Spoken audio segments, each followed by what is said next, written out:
can you see that pin? Hold on. Yeah. Here, can I try to raise it lower?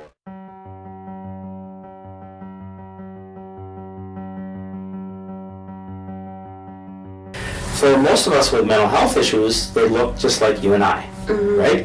And they operate just like you and I, unless we pay close attention.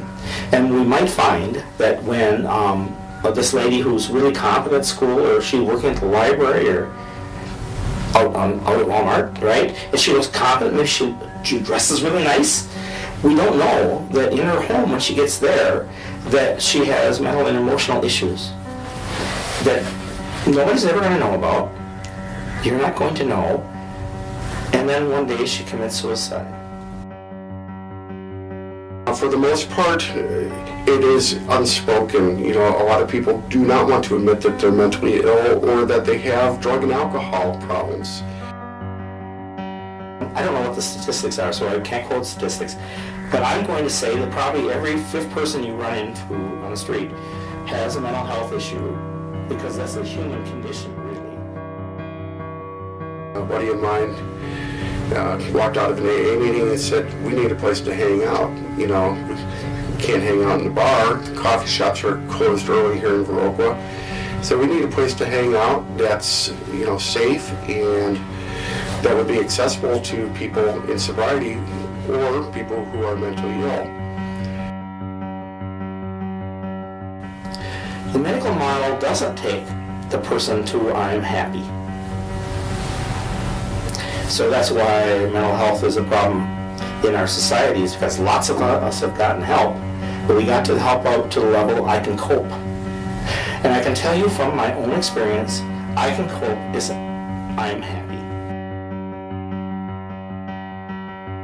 Because our job is to help people identify the things that do go well for them, and help support them and help make it safe enough for them to do it. So when you go to the art room, you're going to see people can do any kind of art they want. Some beautiful stuff and some very fun, colorful things, you know, that they just do at whatever level, and they can do this. And what happens, the evidence shows, separate from the medical model, here's evidence shows that if a person is allowed to be themselves and go with whatever their strengths are, whether it's coloring, or whether it's painting, whether it's shooting pool, whether it's sitting and watching and enjoying a video, it does not matter. Whatever the strength is that they can do, that they can have joy in life, if they're allowed to do that in a safe and free way, their brain begins to improve. And they gradually develop happiness and a level of confidence way beyond just coping. I would really like for people who come to the center to have a feeling of community, to have a feeling of belonging, that whether they suffer from mental health issues or whether they suffer from addiction, they are involved in something greater.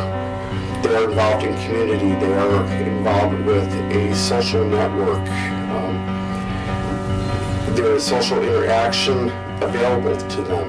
You know, they don't have to go down to the local tavern to get social interaction.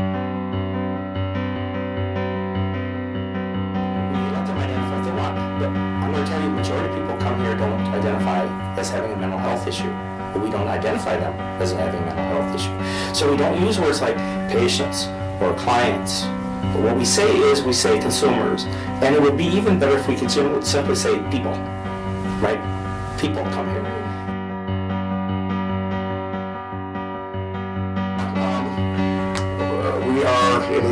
We are here for like-minded people, which means anyone who comes to the center doesn't have to feel stigma. So what will happen is, if someone here comes in and they feel critical, we suggest to them to ask questions. Usually if I feel critical of someone, it's because I don't understand them. What we're going to do for this purpose is we're going to say what the lesson is. You remember what it was? I do remember what it was. What is it? That things are not always as they seem. In fact, they're almost never the way that we see them.